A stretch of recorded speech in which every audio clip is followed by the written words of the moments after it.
الرحمن علم القرآن خلق الإنسان علمه البيان الشمس والقمر بحسبان والنجم والشجر يسجدان والسماء رفعها ووضع الميزان ألا تطغوا في الميزان وأقيموا الوزن بالقسط ولا تخسروا الميزان والأرض وضعها للأنام فيها فاكهة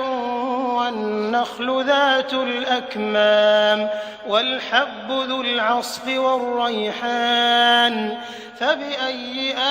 آلاء ربكما تكذبان خلق الإنسان من صلصال